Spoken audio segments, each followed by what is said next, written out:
Good afternoon, everyone. Welcome to the Raptor Trust Walk for Hawks Migration Season segment.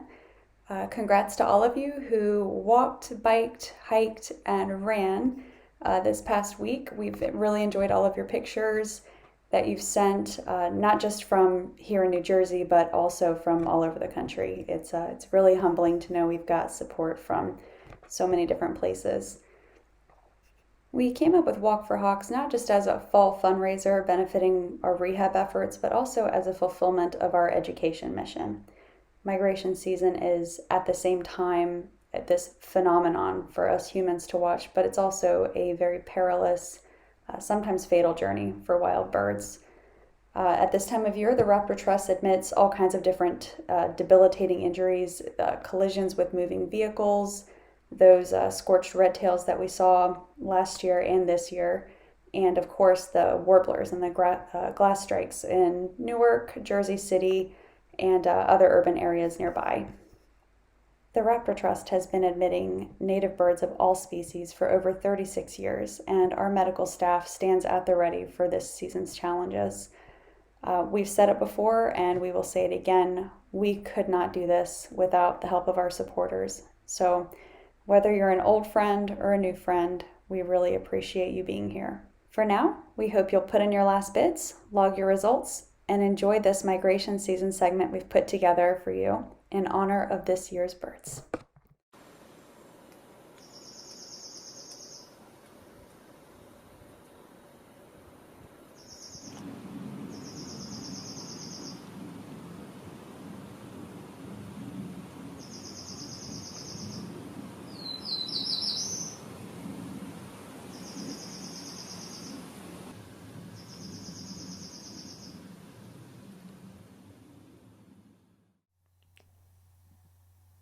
Friday, October 2nd, was one of our biggest days on record for neotropical migratory bird admission. We received over 50 warblers of over 10 different species who were in need of care. Most of these birds were found by researchers from National Audubon Society who have been surveying the grounds around large glass-fronted office buildings in Newark, New Jersey. Others are brought to us by local citizens or animal control. Each bird admitted must be carefully identified. Many of the warblers look alike to the untrained eye, but upon closer inspection of identification markers and plumage colors, we can decipher each species and maintain careful records. In this video, you see our staff identifying, examining, and test flying these small birds. Some birds are more fortunate, and their window collision may leave them only temporarily stunned. Having been given a warm, dark, quiet place to rest for a few hours, these birds quickly regain their wits and are able to be immediately released. Other birds may require more intensive treatments and are brought into our passerine care area where they will be given food, water, shelter, and any medical attention they require until hopefully they too are ready for release. After a busy baby bird season, our staff stay hard at work taking care of these adult migratory birds throughout the fall. We expect to have received over 500 assorted warblers and other neotropical migrants, mostly due to window strikes, before the end of this migration season. Sadly, thousands more will perish on impact, die of collision injuries, or get picked off by predators while concussed and immobile. National Audubon's Lights Out campaign has made a real difference in some areas, and we at the Raptor Trust urge you to help, not only when these victims are brought to us for care, but also in stopping these collisions by keeping nighttime lights off or dimmed at your homes and offices during migration season. Thank you.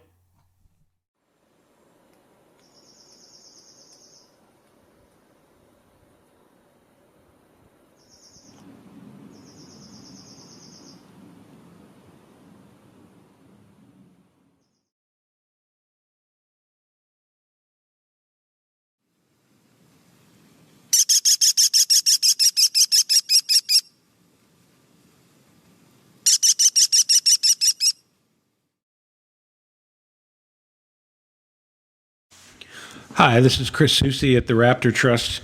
We're going to talk about banding American kestrels today. This summer we received a lot of young juvenile kestrels. They were mostly orphan birds that just needed some time to grow up and grow their feathers and get a little practice hunting. And we're at late summer here, and it's time to get them out the door and back into the wild. So we put these little aluminum U.S. Fish and Wildlife Service bands on their legs that help us identify them. Should they ever be captured again, we can figure out how long they've lived and how far they've traveled. So we have a rehabilitation cage where they get some flight practice that's shown here, and Kathy Malik, our rehab director, is getting one of the birds ready for banding.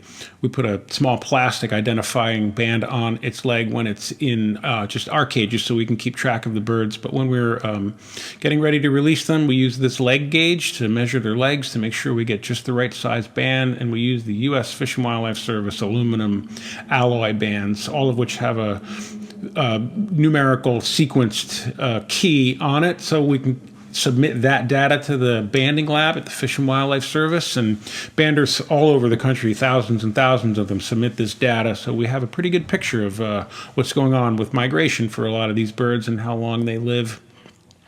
We use these specialized pliers that have a little rounded hole in the middle of them to crimp the band very carefully down on the bird's leg. Very, very careful. They're tiny little guys. They're pretty fragile. We put this band just a little bit out of round. We ovalize it just a tiny little bit. The bird's legs are not perfectly round, so we don't want the band to be perfectly round either. So we get that just into a small oval shape. Use the right size band so it's really comfortable. It's a lightweight aluminum alloy. Really does not bother the bird very much at all. It's like wearing a bracelet. We see birds sometimes 25 years later, captured again, that are still wearing these bands and doing just fine with them. Not kestrels, they don't live that long, but larger birds like redtails can wear them for a long time. It's Kathy Malik's wedding ring. She's banded as well. We track all the information. We write those numbers down and submit all the information to the U.S. Fish and Wildlife Service banding lab. We're taking these guys today just around the corner to the Great Swamp National Wildlife Refuge, which is a really nice piece of open habitat that kestrels really like and traditionally and historically have nested in. Get their band on and let them go back into the wild.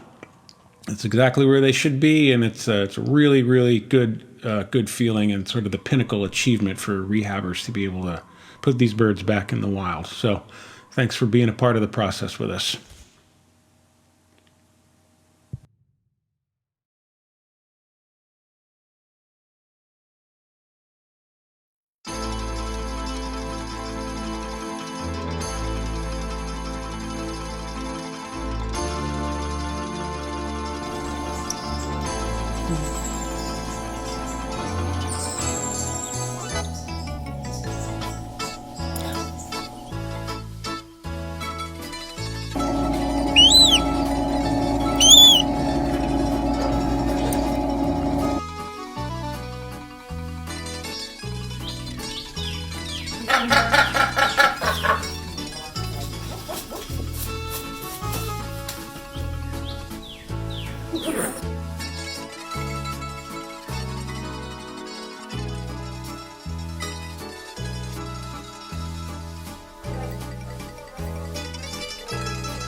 Which I totally screwed up. I never the wrong way.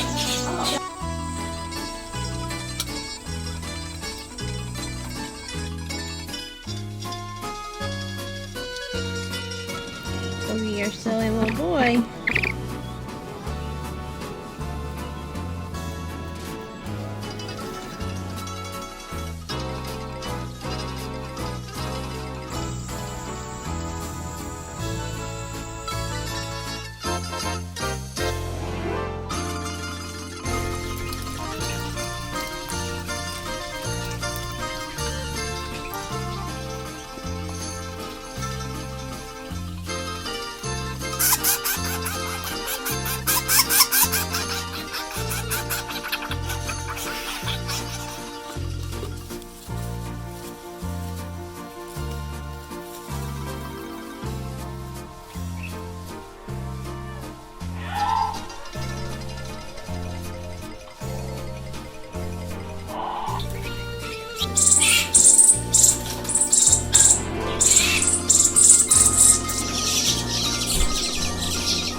So you can come see our surgery suite. This is the surgery. It is actually in a trailer outside of our infirmary. So it stays nice and clean. It's its own separate area. And it is state-of-the-art, brand new. This is a wonderful surgery suite. And there you can see some radiographs up on the screen. That is from a bone pinning that had just been done. There was a really severe fracture there, and we were able to realign it. Dr. Norton was able to pin it, line up the fracture really nicely so that wing is able to heal properly. Without that surgery, there's no way that bird could heal on its own and be released.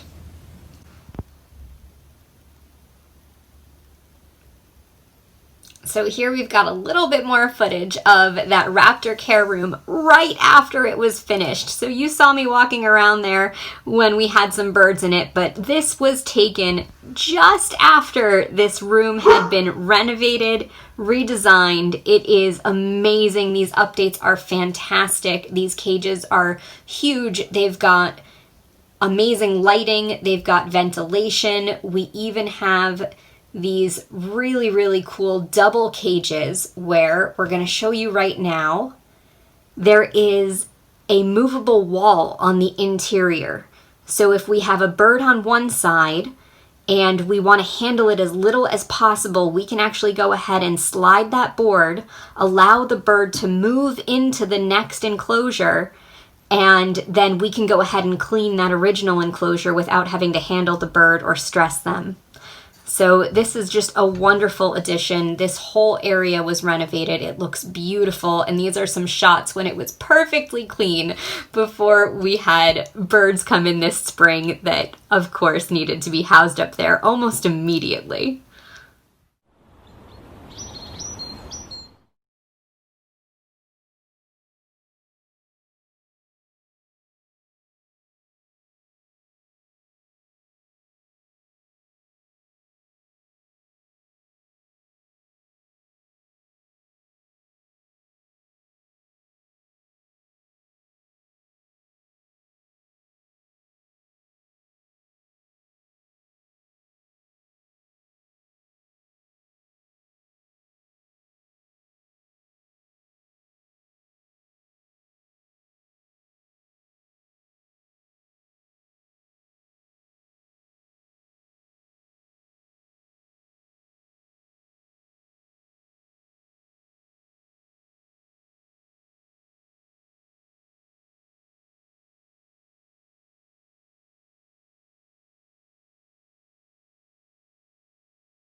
Hi everyone, I think that this is starting. There it is. It gives you like a little blip to let you know that it's getting started. Hi, and thank you so much for joining us today. My name is Shari Stern, and I'm the Education Director here at the Raptor Trust. I'm joining you from my office today, right here at the Raptor Trust, to talk a little bit about migratory birds, how we take care of them and other birds here at the Raptor Trust, and answer any of your questions. So forgive me, my eyes are going to wander for a moment. I'm going to go look here and see where the questions come on in. and then I'll get right back to talking. This is my first time on Facebook Live, so we're going to have some fun with this. All right, so far, no questions. Go ahead and give me a like or a heart or an angry face, anything to let me know that you're watching. So here at the Raptor Trust, we get in thousands of migratory birds each year. There are many migratory birds that come through New Jersey. And one of the biggest issues that we have currently, just right now, this current season, is with glue traps. We get in a lot of migratory birds that have been stuck in glue traps, and that can do a lot of feather damage to those birds. And unfortunately, feather damage, while it's not directly life-threatening for the most part, can cause a lot of issues when it comes to rehabilitation and release of those species. If they are supposed to be flying thousands of miles or hundreds of miles or even tens of miles away, and they have feathers that are now missing from their wings, they're not going to get proper lift, they're not going to be able to coast, they're just not going to be able to fly those large distances. So it's a really, really major issue for these birds if they are without feathers and unable to fly on to their final destinations. So glue traps are a definite issue. We've also, during migration times, found birds that have flown over smokestacks and have wound up with singed feathers. And that's a similar situation. We had an osprey that I think we published a story about a few years ago, who had flown over a smokestack, had some singed feathers. We did our best to fix those feathers. It was a healthy bird, but it couldn't fly south, and they do not overwinter here in New Jersey. So we actually flew that bird south on an airplane to another rehab facility down in Florida, where it was able to finish its recovery. Someone is asking, what is the worst injury we get? It's going to take me a little bit off of migration. The worst injuries we get, I guess they're the ones that we can't fix, and they come in lots and lots of varieties. My personal most upsetting injuries that we get are fishing line injuries, because many of them are fixable. But when you get a fishing line injury that's gotten so bad that you can't fix it, it's done so much damage. I've seen fishing line tied around a goose's bill to the point where it nearly, over time, it nearly cut off the bill. And there was no fixing, there was no healing the whole rest of that. It couldn't eat, it couldn't use that lower beak at all, and there was no way we were going to be able to solve that injury. Those are really, really terrible because they're so clearly man-made. We know that when a bird flies into a window or gets hit by a car that these are human injuries, but it's a little bit different when they come in with a man-made substance like that fishing line just still wrapped around them. That could be really devastating. Hi, thank you. Glue traps are the worst. They're pretty terrible. And they're terrible for so many reasons. I fully understand why people don't want things living in their houses with them. My husband's not a fan of mice in the house. I'm not either, but I can handle it. So I understand why people might reach for a glue trap, but the problem is, even with the intended target, even if they do catch a mouse or they catch a bug, the way that they're killing that animal is through torture. I mean, that thing is stuck to that glue trap and it's not able to move off. It just eventually dies, or it causes enough harm to itself that causes its death. So they're really just not humane, in my opinion, in any situation for any type of animal. Yeah, anybody else have any more questions? Thank you again for anybody who just joined us. I'm Sherry Stern, Education Director here at the Raptor Trust, talking to you about migratory birds and what we do here at Raptor Trust. So we are a wild bird rehabilitation facility. We take care of lots and lots of injured birds. I know that you all are finishing Heads Up for Hawks Week here, and thank you so much for all that you've done. in helping fundraise and in learning about these migratory birds. We've got some really amazing species that have come through our infirmary. Of course, I would rather they just pass through New Jersey, get on to their final destinations without having to stop here at the Raptor Trust. But we're happy to help those that have come into need for our care. And we've gotten some really, really cool species recently, some amazing different types of warblers. We have some staff members who have become experts in identifying warblers. We get so many different species of them. My personal favorite is the black-throated blue warbler because they're just so gorgeous and they're not yellow in color. So even I can identify them. I'm more of a raptor person than I am a warbler or super small songbird person. So I get really confused with the migrating fall warblers.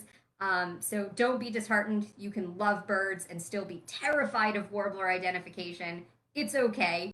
But the black-throated blue, my absolute favorite, black and white warbler right there next to it, because I can identify them. We get lots of them. They're gorgeous. They're so cool. And the best part of this time of year is that many of these warblers, when they hit windows or when they become stunned, they're brought to us, and some of them do need to stay in care for a little while, but many of them are able to be released as soon as they're up and moving again. So we have days where we really get to do multiple releases in a day and see those birds fly off powerful and strong, and just know that the work that we've done here and our purpose is just immediately served. It's so rewarding to have a few birds each day that you're able to just release right there back into the wild and know that they're going to be just fine. So it's a really cool time of year. Does anybody else have any other questions? I can talk forever, but I'm here to answer your questions if you have any. I already answered what the worst injury we get is. For me, fishing line is the most disturbing, but anything that we can't fix is something that I think is the worst injury. As far as some of the best injuries that we get, though, there are a few that I would say we get them and we have really positive outlooks for those birds. Sometimes those stunned window strikes, when you see that the bird is already starting to gain some alertness, and you see that its wings are in proper position, so its shoulders, nothing's out of whack, it's holding its wings in a proper position, its posture is really nice, then we have a really positive outlook for those birds. Sometimes birds that were found on the side of the street or found on somebody's front porch, and they don't report any reason. They just say, this is a bird that I found and I thought that it needed my help. We're able to check those birds out, and if they are perfectly healthy, especially if they're fledglings, we're able to send them right back to where they were from and make sure that they're observed so that their parents are still with them and still feeding them. So those are really cool because those aren't injuries at all. And that's an education experience for the finder. And it's a great release experience. That bird is able to go right back where it's supposed to be. It's able to be raised by its parents. So there are definitely some phone calls, some situations that we get where we go, oh, okay, this one's going to go well. This is going to be a good thing. So that's really, really nice throughout the day. Let's see.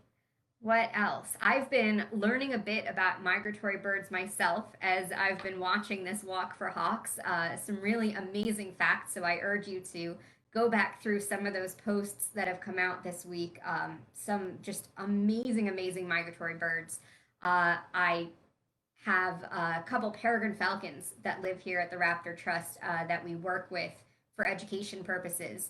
And I really hadn't been thinking before this how they would be migrating right now. And it's so interesting to see how their behavior changes from season to season, and then connecting that, yeah, in the wild, they would be migrating right now. So maybe they're having some different thoughts, some different feelings. As far as things that maybe you're able to do to help wild birds, one thing we could do is make sure that windows have stickers or something to break up the clear nature of them and that reflective nature where birds can't see them. So definitely putting some bird saver stickers on your windows is great, but also looking into companies that are creating this bird safe glass, really promoting those companies and companies that choose to use that glass in their building plans. Helping out, contributing to us at the Raptor Trust, but also to National Audubon Society and their heads up, their lights out programs, where throughout the country they're trying to get places during migration times, areas that have large migration routes, to just turn the lights out during the nighttime so that when these birds fly past these buildings, they're not attracted to these major light sources and going towards them. So they've done some amazing research to help identify how we can curb the number of window strikes that happen each year. And they've done some really, really amazing work and come up with some really great conclusions that we can now put into action, like turning off lights. So those are some really great ways to help some other organizations that work alongside us, or that we work alongside, that help support our mission. And as you know, our mission here at the Raptor Trust is to repair injured and orphaned wild birds and set them free, let them go back into the wild. We also seek to educate the public, which is why I'm here making a fool of myself live on Facebook, and also to set an example for others. So we always want to set a humane example. Some other things that you are able to do is, I always teach my classes to appreciate birds. So even if there's not a direct action that you're looking to take right now, some small things like cleaning up litter when you see it, reporting oil spills, just those little things that people basically know to do, but really considering yourself to be responsible for them. When you see something, to pick it up and put it in the garbage, make sure that you don't leave fishing line out. But aside from that, just appreciating these birds, really going outside and enjoying them, trying once a week to learn a new bird and how to identify it, a little bit about its life history. It's so interesting to learn more about these animals, and the more you appreciate them, the more your appreciation will spread to other people. And I think that a lot of the issues that we have difficulty solving individually, we can solve together as a group, as a society, as a community, as a state, as a town, as a country, if everybody is engaged, if everybody is interested, if everybody sees the need in a similar way. And the only way to get there is to be interested in these birds, and to share that interest and that enthusiasm with other people, right? Enthusiasm is contagious. And if we can spread this love of birds, this interest in their natural history, then there's a much stronger chance that more people will also become interested and involved in these solutions. There are a lot of complex solutions that take a lot of people being on board, but those are going to be the most comprehensive. Those are the things that are going to really save these birds, in large population numbers. So spreading that enthusiasm is so, so important. So I urge you to learn a new bird. And even if you don't have a book out and you're not ready to learn a new bird, just watch one out the window for 5 minutes, see what it's doing. We get phone calls all the time. Did you know that this bird does this? And people are so interested and so engaged. So I've got to thank you. You guys are the reason we're able to do this here at the Raptor Trust. And you are making this possible. Thank you so much for joining this live chat. And thank you so much for joining us for Hawk Week, helping us raise money and helping us learn and share education. Have a great day.